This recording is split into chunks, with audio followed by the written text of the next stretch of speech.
Hallelujah, praise the Lord, praise the Lord, hallelujah, बोले यीशु मसीह की जय, बोले यीशु मसीह की जय. हालेलुया. प्रभू ह्या दिवसांमध्ये महान आणि अद्भुत कार्य करत आहे. खूप साऱ्या टेस्टमनी आमच्यापर्यंत येत आहेत आणि खरोखर देव तुम्हाला आशीर्वादित करू. आज प्रभू येशू नक्की आज तुमच्या हृदयाशी बोलणार आहे आणि कारण आपण हा थोडा वेळ प्रभूच्या सानिध्यामध्ये त्याच्या उपस्थितीमध्ये आपण घालवूया. फक्त 10 मिनिट असतात आणि ह्या 10 मिनिटामध्ये मी तुम्हाला सांगेल एक तुम्हाला बूस्ट एनर्जी मिळेल आणि वचनाद्वारे देव तुमची भेट घेईल. हालेलुया. तर यावेळेस आपण हबक्कक 3 अध्याय 17 वचन वाचूया. तर जरी अंजिराचे झाड फुलले नाही आणि द्राक्षवेलीत काही उपज नसला, जैतुनाचे फळ थकले असले आणि शेतांनी काही अन्न दिले नाही, कळप वाड्यातून नाहीसे झाले असले आणि गोठ्यात काही गुरे उरली नसली, तरी मी यहोवाच्या ठायी हर्ष करीन, मी माझ्या तारणाच्या देवाच्या ठायी उल्हास करीन. आमेन. Praise the lord. आज परमेश्वराचं वचन आपल्याशी बोलत आहे आणि तो देवबाप आपल्याला काय सांगतो की सर्व परिस्थितीमध्ये तू परमेश्वरामध्ये हर्ष कर, म्हणजे आनंद कर. देवामध्ये तू भरपुरीने आनंद कर. कारण ज्यावेळेस तुम्ही परमेश्वराच्या उपस्थितीमध्ये राहून आनंद करता, ज्यावेळेस सर्व परिस्थितीमध्ये, मग ती कुठलीही असो, त्या परिस्थितीमध्ये जर वचनानुसार आपण जगत आहोत तर मी तुम्हाला सांगेल की देव तुमच्यावरती खुश असेल. Praise the Lord. कारण आपण परिस्थितीकडे बघून जगत नाही आहे. या ठिकाणी काय लिहिलं की अंजिराचे झाड जरी नाही फुललं आणि जरी वाचूया आपण ते वचन. तर जरी अंजिराचे झाड फुलले नाही आणि द्राक्षवेलीत काही उपज नसला, द्राक्षवेलीला काही उपज नसला. Praise Lord. पुढे वाचूया. जैतुनाचे फळ थकले असले, जैतुनाचे फळ थकले असेल. पुढं. आणि शेतांनी काही अन्न दिले नाही. येस, शेतांनी काही अन्न दिले नाही आणि गोठ्यात काही जनावरं नाही. सगळ्या गोष्टी निगेटिव्ह आहेत. कुठेही असं वाटत नाही की इथे काही चांगलं आहे.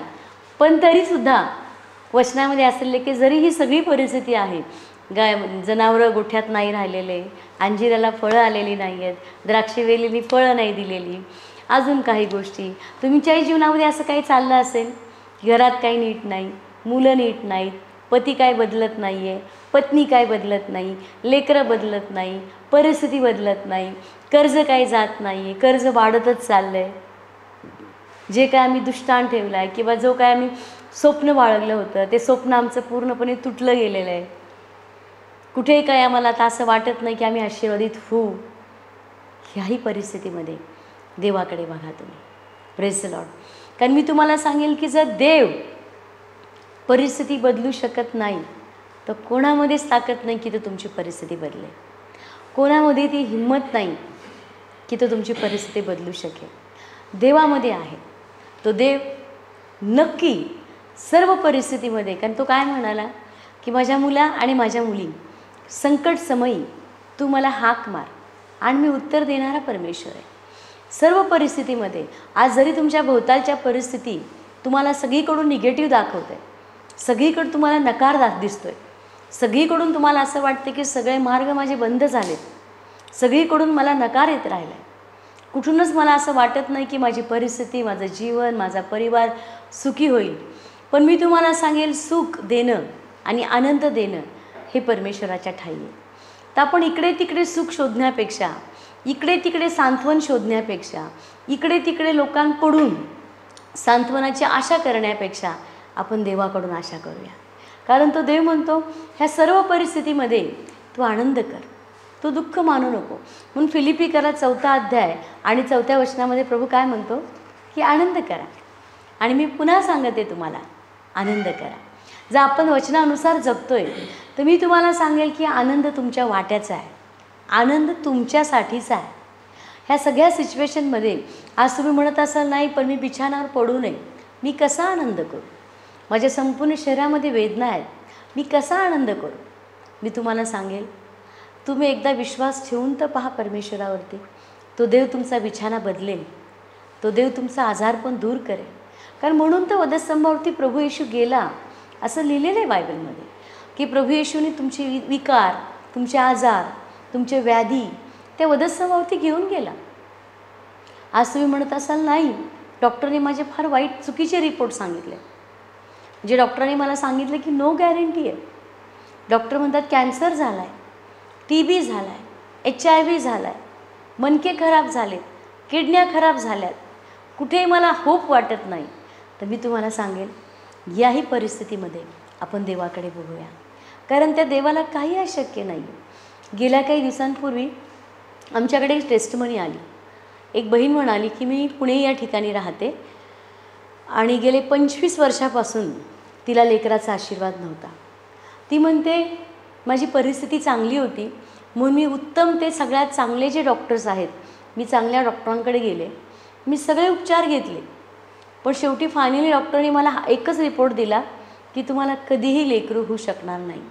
आणि ही बहीण म्हणते की जेव्हा केव्हा मला कुठल्या कार्यक्रमाला बोलवण्यात यायचं किंवा कुठल्या ठिकाणी मी जायचे तर मला अपमानास्पद वागवलं जायचं आणि मला प्रचंड वाईट वाटायचं की दे बाप्पा त्या बहिणीच्या हातात लेकरू आहे, त्या लोकांच्या हातात लेकरू आहे, माझ्या कुटुंबामध्ये माझ्या स्वतःच्या बहिणींकडे लेकरं आहेत, माझ्या भावांना लेकरं आहेत, पण मी अशी का प्रभू. आणि बहीण म्हणते अशा सगळ्या दुःखमय परिस्थितीमध्ये मला कोणीतरी सुवार्ता सांगितली, कोणीतरी मला येशूविषयी सांगितलं. आणि मी तुम्हाला सांगेल की ज्या वेळेस कोणीतरी तुम्हाला येशूचं नाव सांगतं ना, कोणीतरी तुम्हाला येशूविषयी सांगतं ना, त्याच वेळेस तुमची 100% परिस्थिती बदलेल. Praise the Lord. आणि बहीण म्हणते की अशा परिस्थितीमध्ये मी चर्चला आले, मी सभेला आले आणि मी प्रभूकडे माझं गाराणं मांडलं. आज तुम्ही लोकांसमोर तुमची गाराणं मांडून लोक काही वेळेपर्यंत तुमचं सांत्वन करतीलसुद्धा, पण कायमचं जर सांत्वन हवं आहे ना तुम्हाला, कायमचे जर तुमचे अश्रू पुसले गेले पाहिजेत ना, तर योग्य त्या व्यक्तीकडे आलं पाहिजे. आणि तो फक्त एकच आहे, येशू, की जो तुमचे अश्रू पुसेल, जो तुम्हाला जगायला ताकद देईल, जो तुमची परिस्थिती बदलेल. आणि ही बहीण म्हणते या परिस्थितीमध्ये मी सभेला आले आणि मी प्रभूकडे प्रचंड रडले की दे बाप्पा मी आता सगळीकडे फिरून आलेली आहे, मी सगळी दवाखानं केलेली आहेत, मी तर काही राहिलं नाही की मी केलं नाही असं, पण आता मी मोठी आस घेऊन तुझ्याकडे आली आहे आणि तू मला या परिस्थिती माझी बदल, मला आशीर्वाद दे. आणि बहीण म्हणते त्या ओझ्याने मी पासांकडे गेले, मी प्रार्थना करून घेतली आणि आज ती म्हणते मी प्रार्थनेनंतर आज 25 वर्षांनंतर आज प्रभूने तिला सुंदरसा मुलगा दिला आहे. Hallelujah, praise the Lord, hallelujah. तोच देव आज तुम्हाला आशीर्वादित करेल. आज तुम्ही वैतागला असाल, तुम्ही सगळ्या ट्रीटमेंट घेतल्या असतील, कुठेही तुम्हाला आशा नसेल मिळाली, तर एक ठिकाण आहे बरं का, एक जागा आहे, तिथे तुम्हाला होप आहे, तिथे तुम्हाला आशा आहे. त्या ठिकाणामध्ये तुमचे दुःख आनंदात बदलले जातील, त्या ठिकाणामध्ये तुमचे अश्रू पुसले जातील. आणि मी तुम्हाला सांगेल की तुमच्या मनात कधी आलं नाही, तुमच्या विचारांमध्ये कधी आलं नाही असं महान आणि अद्भुत कार्य परमेश्वर तुमच्या जीवनामध्ये करेल. तर का नाही आपण प्रभूकडे बघूया आणि प्रभूला सांगूया की प्रभू जरी माझ्या सध्याची परिस्थिती सगळी मला नकारार्थी दिसते आहे, माझी लेकरं नीट नाही आहेत, माझ्या मुलींचे संसार नीट नाही आहेत, माझ्या मुलांचे संसार नीट नाही आहेत, माझा या वयामध्ये पण माझा पती नीट नाही आहे, आज तुम्ही तुमच्या मनामध्ये रडत असाल, दुःखी असाल, तर आपण प्रभूला हाक मारूया आणि तो देव आज तुमची हाक ऐकेल, आज तो तुम्हाला उत्तर देईल, आज तो तुमची परिस्थिती बदलेल. Praise the Lord. हालेलुया. का नाही आपण आपले डोळे बंद करूया आणि बोलूया प्रभूशी, सांगूया आपण प्रभूला. तुम्ही सगळीकडे जाऊन आला असाल, सगळ्यांना सांगून आला असाल, पण आता तुम्ही योग्य ठिकाणी आहात, आता तुम्ही योग्य जागी आहात की जो देव कानाडोळा करणार नाही, तो देव तुमच्या हाकेकडे कान देईल, तुमच्या प्रार्थनेच्या शब्दांकडे तो कान देईल, तुमच्या कन्याकडे तो कान देईल. ह्या जगाला तुमच्या अश्रूचं, तुमच्या कन्याचं, तुमच्या रडण्याचं, तुमच्या दुःखाचं काही घेणं नाही आहे, काही घेणं नाही आहे. पण एक देव आहे, तो म्हणतो मी तुझ्या कन्याकडे पाहतो, मी तुझ्या अश्रूकडे पाहतो, मी तुझ्या दुःखांकडे पाहतो. आणि म्हणून तर बायबलमध्ये लिहिलं की मी तुझं दुःख आनंदात बदलेल. आज आपण प्रभूकडे बघूया आणि मी तुम्हाला सांगेल एक मोठी आशा मिळेल तुम्हाला. आणि ज्या गोष्टी तुमच्या हातातून गेल्यात ना, तो देव परत तुम्हाला मिळवून देईल, परत गोष्टी तुमच्या जीवनामध्ये नीट होतील, परत सगळं काय व्यवस्थित होईल. त्याने आपण देवाकडे बघूया. प्रभू, आम्ही यावेळेस या सर्व परिस्थितीमध्ये आम्ही तुझ्याकडे पाहतो देवा. आज जरी प्रभू आज हे लोक म्हणत आहेत की आमच्या घरात काही नीट नाही आहे, आज आम्ही कर्जबाजारी आहोत, कोणालाही नीट चांगल्या नोकऱ्या नाही आहेत, कोणाही आमच्या घरात एकी नाही आहे, सगळे एकमेकांशी भांडत आहेत, मिसअंडरस्टँडिंग आहे, गैरसमजुती आहेत. पण देवबाप्पा आज एक कुटुंब म्हणून आम्ही तुझ्या सानिध्यामध्ये येतो, आम्ही तुझ्या उपस्थितीमध्ये बसतो आणि आम्ही प्रार्थना करतो देवबाप्पा. या सगळ्या परिस्थितीमध्ये जरी आम्हाला कोणा माणसाची मदत नाही आहे तरी प्रभू आम्हाला एक गोष्ट माहिती आहे की तू आमच्याकडे पाहतेस प्रभू, तू आमच्या शब्दांकडे कान देतेस परमेश्वरा. आजच गोष्टी बदलल्या जाऊ देत, आजच परिस्थिती बदलली जाऊ दे.